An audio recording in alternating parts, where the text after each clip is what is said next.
you would know, is co-author of Journeying the Earth with Ashish Kothari. Asim, please, aap yahan aa jaye to acha rahega. And I also request people who are sitting in the back chairs, if there are chairs available, to come in the front. This is a small meeting. Vijay ji, welcome. Professor Sanjay Bhatt, you are also most welcome. Please come forward. This is a small meeting in terms of time that we just wanted to have an interaction with Pablo and invited all of you to join us in this discussion. But the agenda is very big. As you would see, climate change and sustainable development from a minimalistic to a transformative agenda and role of emerging economies. We at Beyond Copenhagen have been closely following climate negotiations and also of late sustainable development negotiations.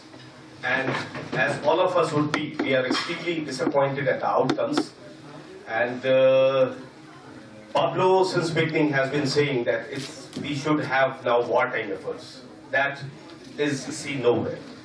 I mean, if I want to talk about Warsaw outcomes, only thing that we could achieve was a pruned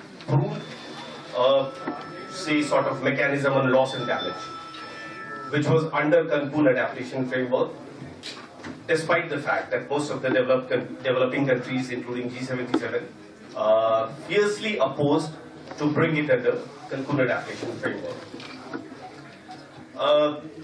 As we have been seeing, goalposts are being shifted every now and then. And most of us are believing that COP at Paris will be second Copenhagen.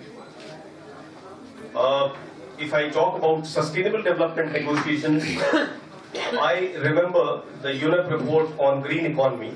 It has two very interesting conclusions. One, that we have been investing too much on energy and finance in the last 30 decades and have sort of neglected human development. That was true to some extent. But the second conclusion was really very interesting.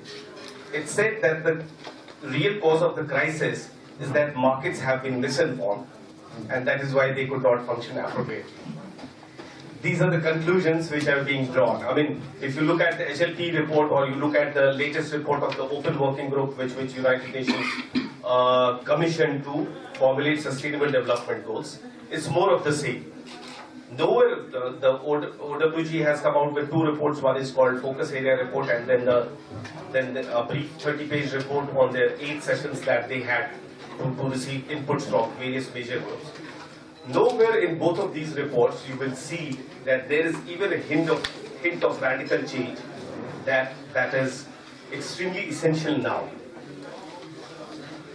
A lot of it is driven by entirely corporate agenda. I was surprised to know that even in the HLP, there were 2 members. One was the CEO of Unilever, and the other was CEO of Kenya Manufacturers Association.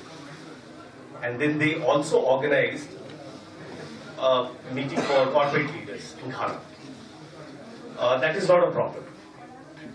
There are other aspects of problem. Sustainable Development Solutions Network, which is supposed to be an academic and research institution or mechanism, out of 73 members, 30 are from finance institutions, business and corporate.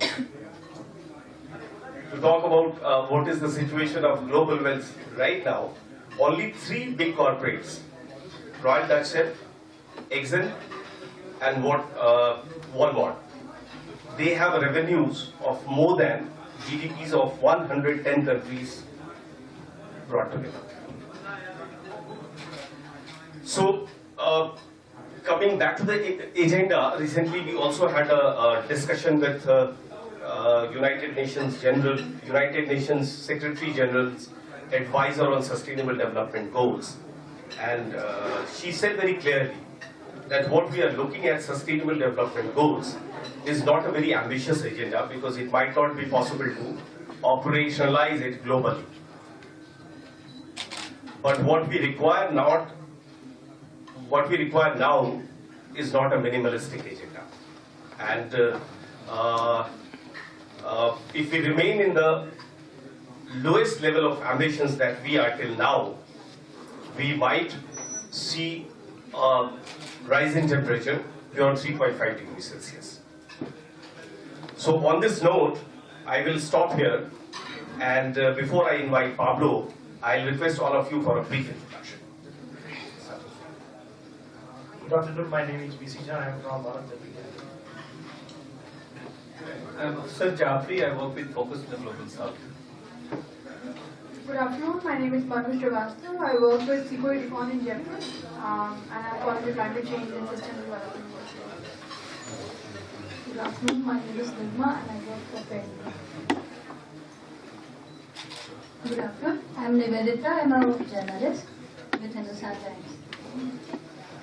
My name is Shukurno Lahiri. I am associated with Good afternoon, my name is Isha, I work with Focus in the Global South. I am Dilwan Bhuvat and associated with Bank. Kokma, Third World Network. Arun Vidani, independent. Anand Badwe, India Climate Business. My name is Singh, I am an academic working on climate change science pedagogies. I am Sanjay Bhatt. I teach in University of Delhi in the Department of Social. Vijay Pratap, beyond Copenhagen and Set. Pass the mic to that.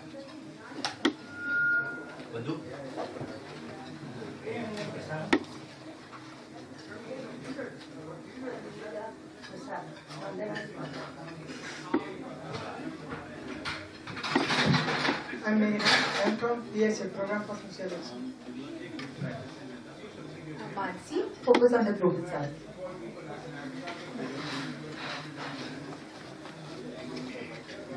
I'm Kailash from FED.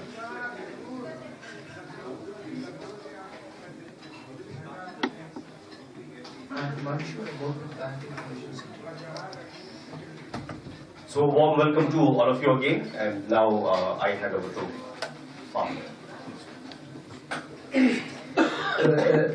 Thank you very much for the opportunity to have this dialogue more than an academic presentation. I will just raise some of the issues and I hope we will have more interaction.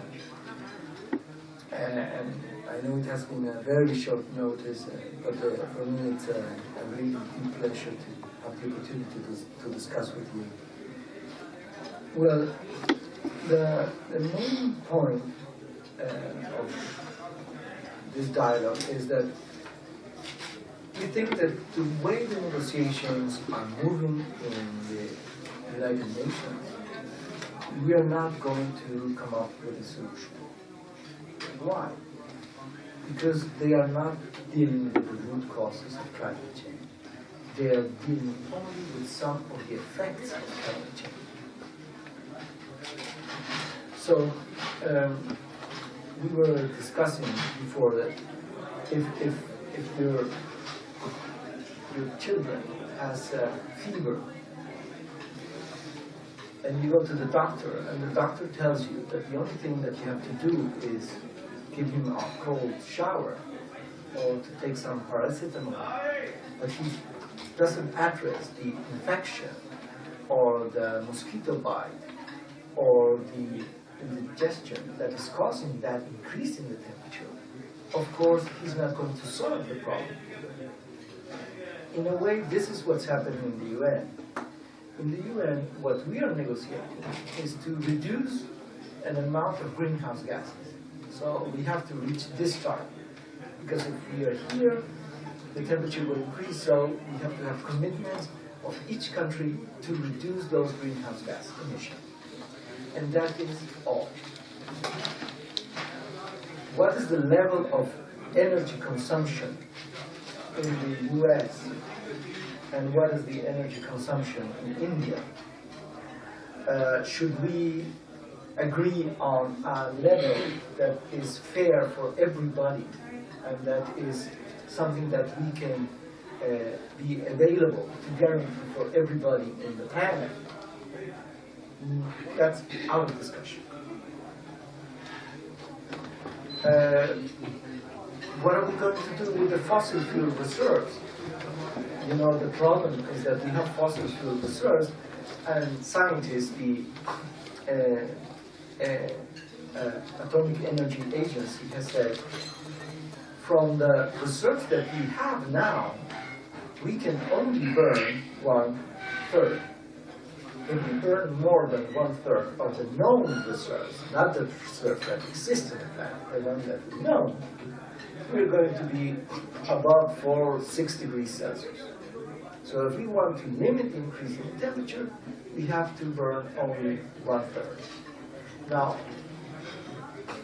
is there any discussion in the climate change negotiations in relation to, okay, if this is one of the causes, then what is going to be the agreement in relation to how to use the remaining fossil fuel reserves, and how are we going to do so that we only burn 1/3? No discussion at all. The discussion is we should have this amount of greenhouse gas emissions. So there is no link between the causes in terms of consumption, in terms of overexploitation of natural resources like fossil fuels, that are really the cause of the greenhouse gas emissions.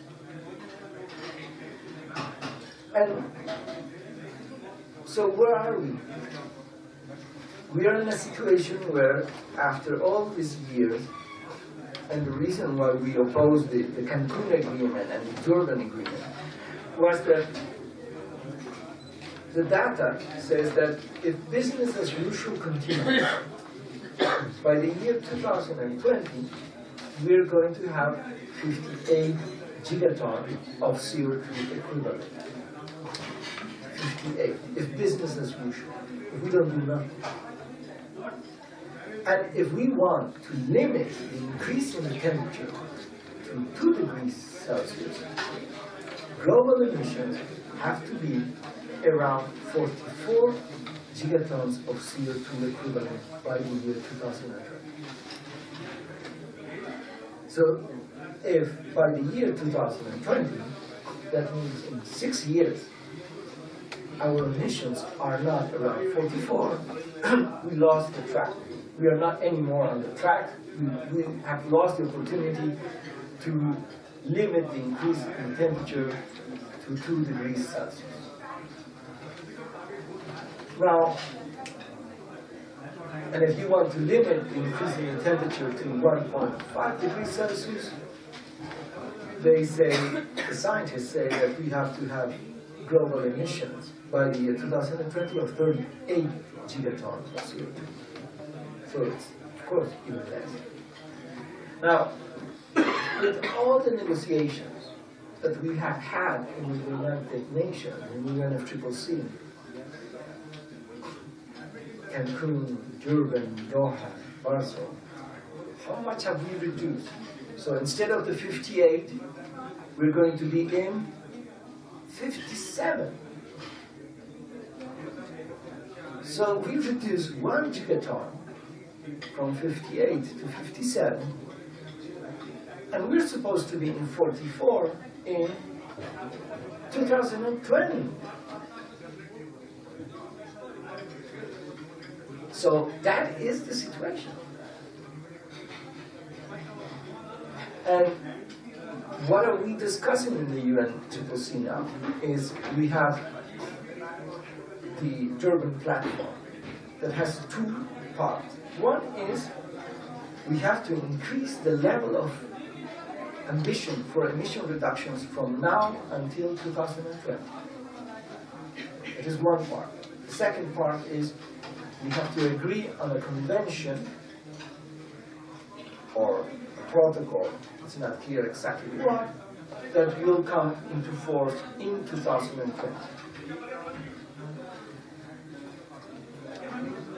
Which one is the most important? From my point of view, the most important is the first one. Because we can agree on any convention. That convention will only come into force by 2020. So if we don't achieve certain targets by 2020, whatever comes into force and is implemented, after that, it's too late. And now there is a meeting in Bonn And they are discussing the first part.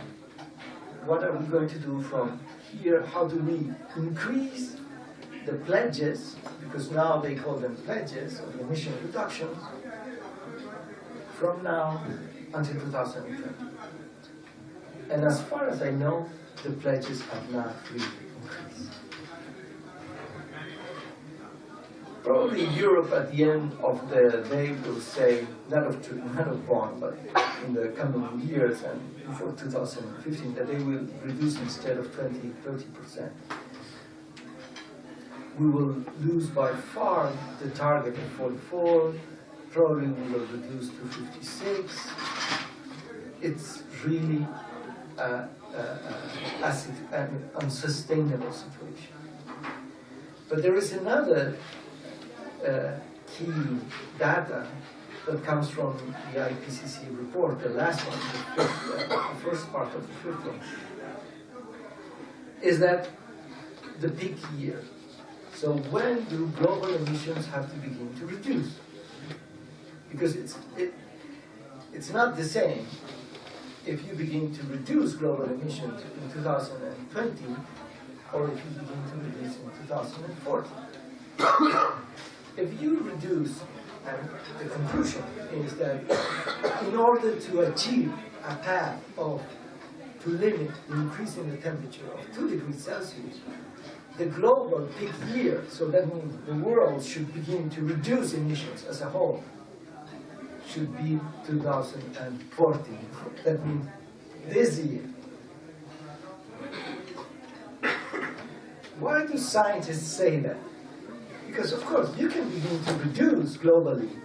That means that emissions will not increase anymore in 2020. But then you will have to decrease every year like this, 10%. And no economy can do that. So if we begin to reduce that now, we will reduce an average of 3% probably per year. That is something that you can say economies can do it. The later you do it, if you want to limit the increase of the temperature to 2 degrees Celsius, it's like just to shut down the light immediately, not to reduce step by step. So all the studies say the peak year is from here until 2018. After 2018, it's possible, but it's theoretically possible, but economically, it's not going to be possible. So it's now. And we are not seeing any movement in the negotiations in terms of increasing the pledges of this from here to 2020. That is significant. We are not seeing that there is any agreement to begin the global peak year. So we're in a very, very bad situation. And in terms of the other side of negotiation, that is the new agreement that will come in force by 2020. Because in reality, what they are going to present in Paris, in COP21 in Paris, is this new draft convention in Paris in December. All countries have to agree on that. And then that convention has to be ratified by the parliament and has to come into force by 2020. Now that new convention, as the way the things are now, in my opinion, and I hope I'm wrong, is that it will be even weaker than the Kyoto Protocol. And I don't think the Kyoto Protocol is the solution at all. I'm not advocating for the Kyoto Protocol. I'm saying it will be weaker. Why? On one hand, it will involve this new convention in some way developed countries and its one parties, but also emerging economies. China, India, Brazil, South Africa will be in some way or another involved in this new convention. That's going to be the difference. But it will be not on a commitment basis. It will be on a pledge basis. And the difference that, of course, a commitment is I commit myself to reduce this amount of greenhouse gas emissions. The other is I pledge. So it's voluntary pledge. And it's not a top-down approach. It's everybody puts the pledge and then we see what happens. It's not the other way that it should be. Okay, in order to limit the increase in the temperature, our target is 44. Now let's see how much you reduce, taking into account your responsibility, taking into account your population, taking into account the level of your economy, and so on. Because a real negotiation, at least from the side of the effects, should be, okay, this is the target, and this is what each one should do, taking into account common but differentiated responsibility and historical responsibility and capabilities of each country. That approach is not going to happen as far as we see. 2015, the convention has to be adopted, and until now, less than 2 years, we don't have even the zero draft text. There is no zero draft. So what is going to happen is that some months before, the zero draft will be put on the table. By whom, how, it's really not clear. And it's less than 2 years for the Paris COP that is supposed to be the COP as it was the Copenhagen COP. So even from the side of after 2020, the situation is not good. So this is where we are in terms of the negotiation. So our opinion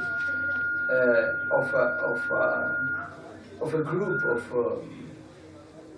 of different NGOs and social movements is that we have to change our way we approach climate change negotiations. If we only focus on lobbying government to, hey, reduce this, do this change, we're going to be really maybe achieving some good results like the lost and damage framework, but that are not essential to the main target. Through lobby, through pressure during only the COPs, I don't think we're going to be able to change this panorama, this future that I have shown.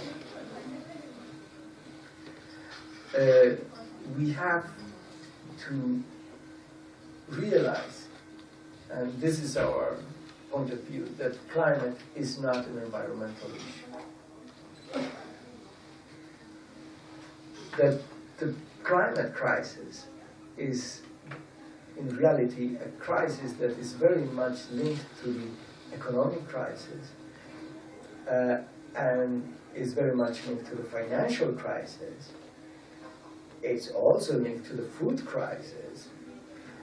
And if we don't address the climate issue in a more systemic perspective, we're really dealing with the branches of the problem, but we're not really dealing with the problem itself, with the root causes of the problem.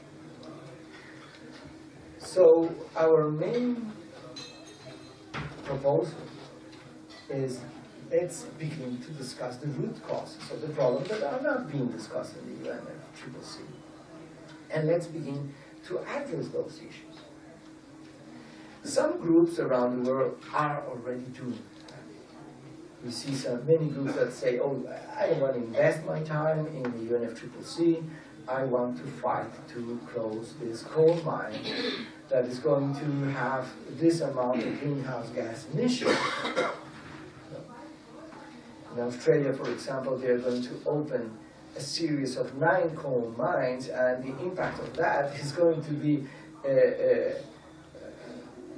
more than all the greenhouse gas, almost all the greenhouse gas emissions that the European Union has. So, come on.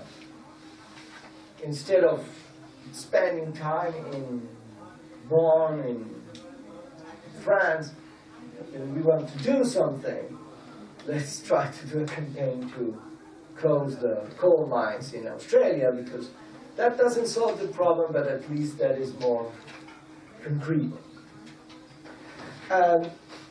We think that that is an approach, that we have to bring those groups. We have to listen to them. There are other groups that are dealing with the perspective of climate from the perspective of consumption.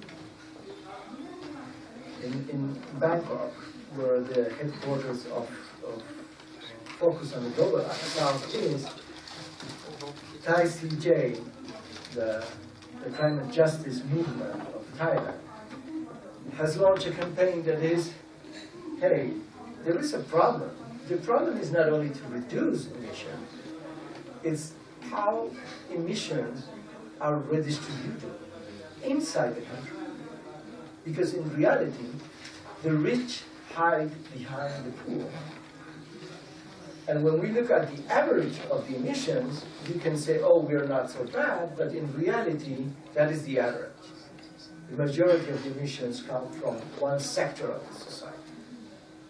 And if we don't address that issue, the issue of consumption of that sector of the society, even in developing countries, we're not going to solve the issue of climate change. Because that sector of the society, middle class and upper middle class and elite, are really using the space that, because it's a developing country that has the right to development and so on, to follow a path of huge pollution or huge consumption of energy that generates greenhouse gas emissions. So they decided, okay, we're going to address one issue. The issue is that a person in Bangkok has emissions that are 10 times higher than the emissions of a citizen of the rural areas of Thailand. And one of the main sources of that is air conditioning. The malls. The air conditioning in the mall are 19 degrees Celsius. Who can live with air conditioning of 26 degrees Celsius? No problem.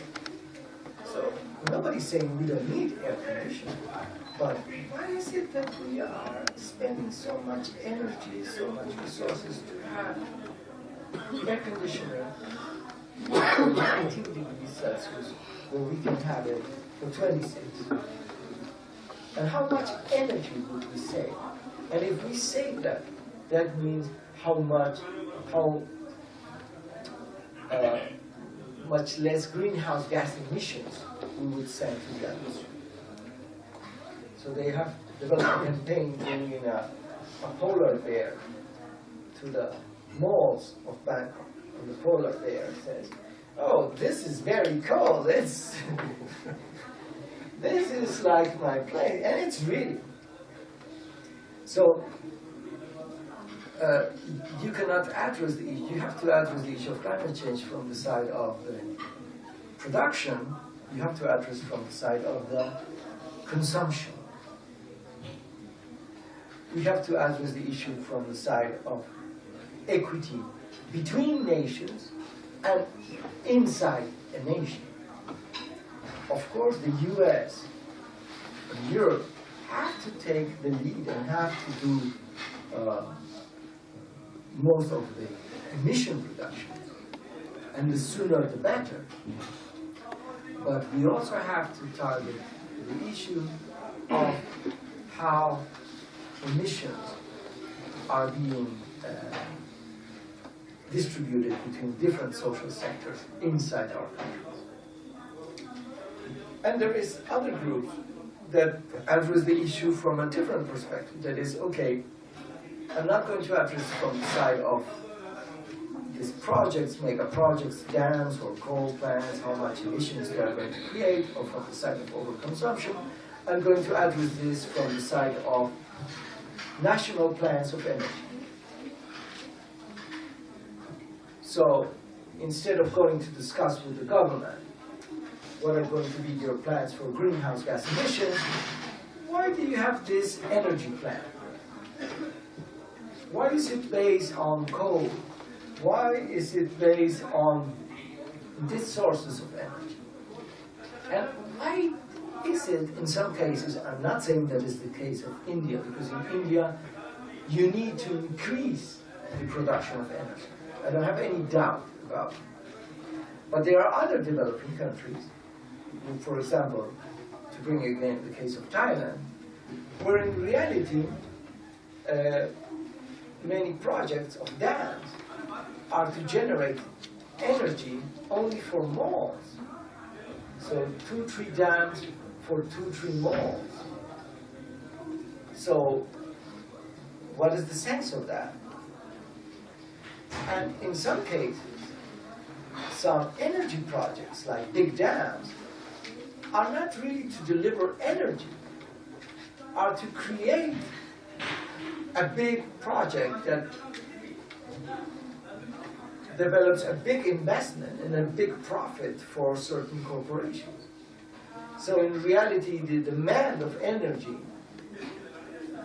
in some countries is increased, not because it's needed, but because it is the justification to have this big project that is going to be in favor of this or that corporation. And in many cases, you will see that this data is produced not thinking on the needs, but on the business they will create. So, if we're going to address climate change, we have to address it in all these different aspects. And of course, also following the climate negotiations. We're not saying at all that we have to abandon that arena, but that we cannot focus all our energy mainly on that arena, because we don't see that if we all focus there, we're going to change things substantially. And there is the need to also have a discussion more about systemic alternatives. Because if we think that this crisis is a systemic crisis, it's not a climate crisis, it's an economic crisis, it's a systemic crisis. But what does it mean, a systemic crisis? What is the system that is in crisis now? Our belief is that it's the capitalist system has triggered this climate crisis, but it has triggered a crisis of the Earth system as a whole. Because now we don't have only a climate crisis.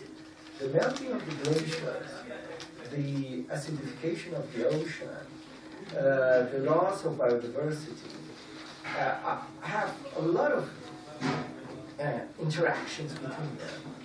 But they are affecting not only the concentration of CO2 in the atmosphere and the temperature, but they are affecting the different vital cycles of the Earth system.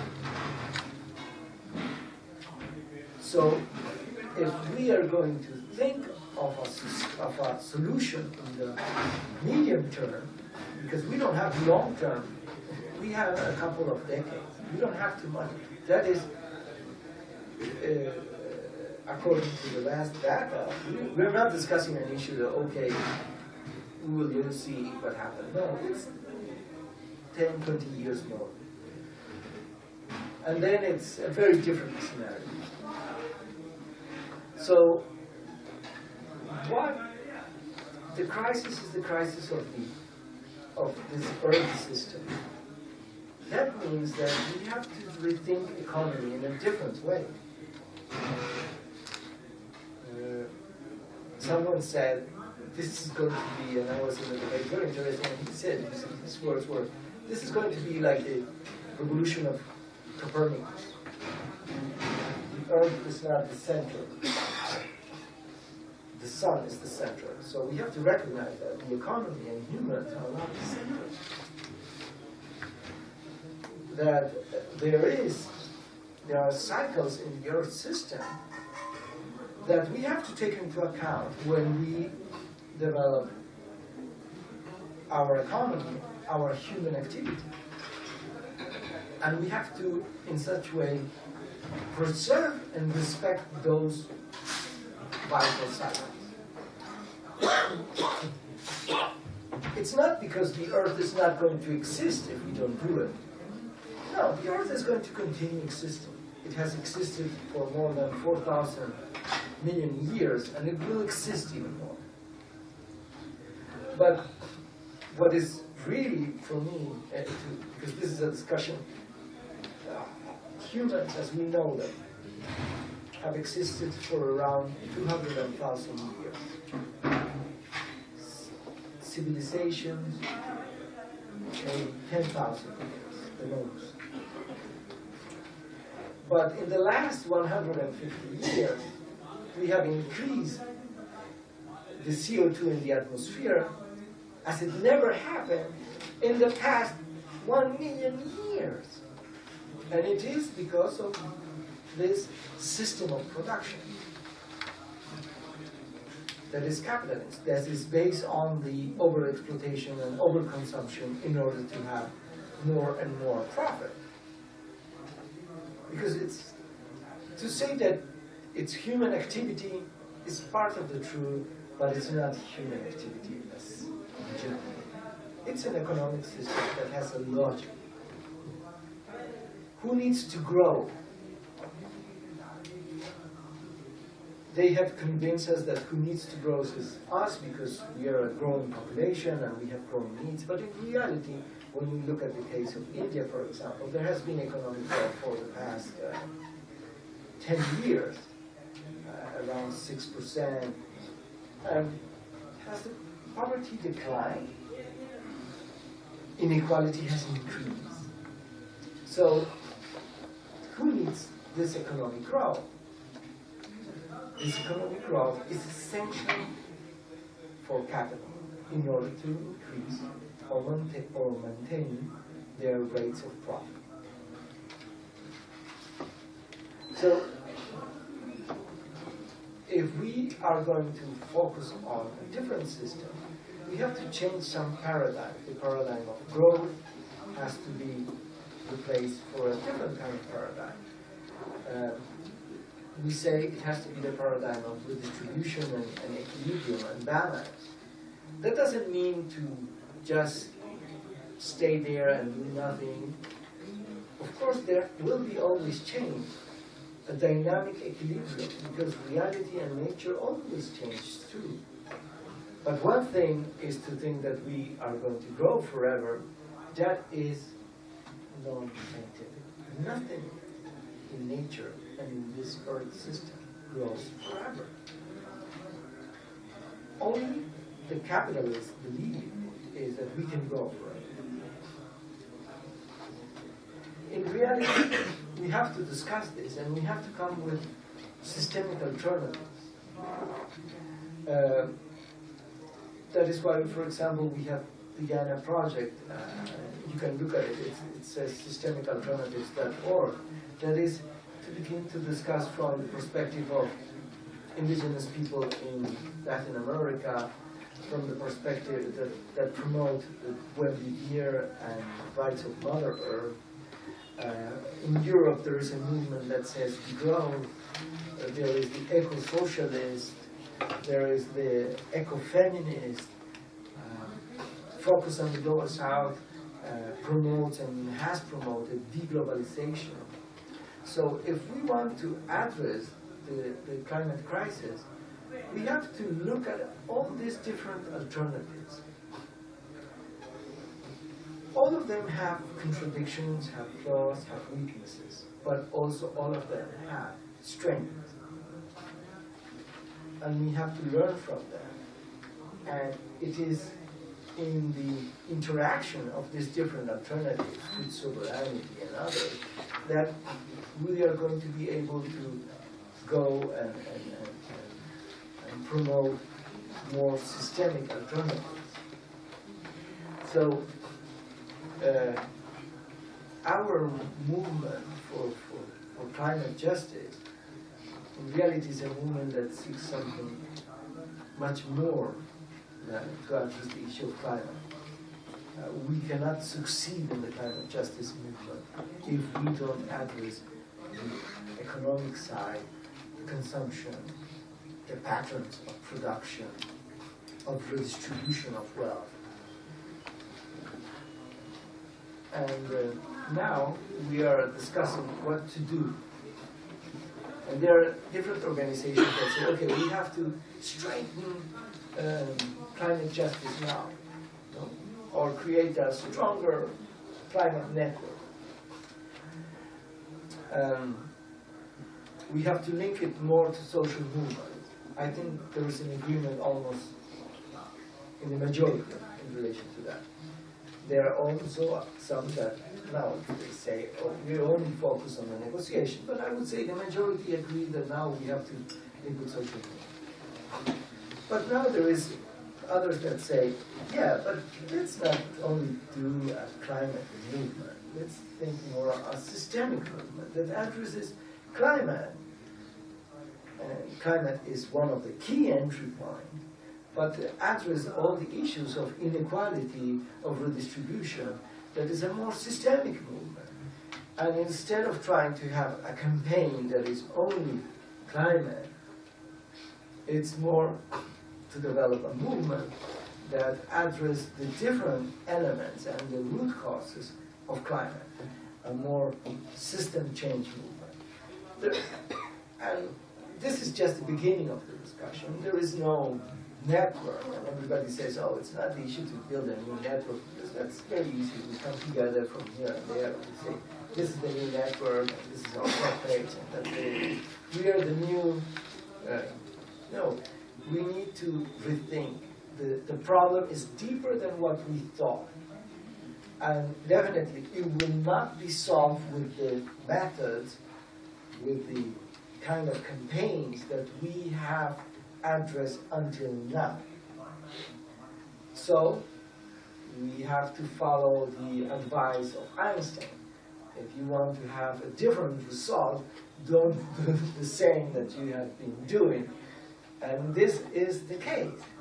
So this is more an invitation to discuss between us, what is it that we need to do different in order to have the result that we want, because with what we are doing, definitely things are not working.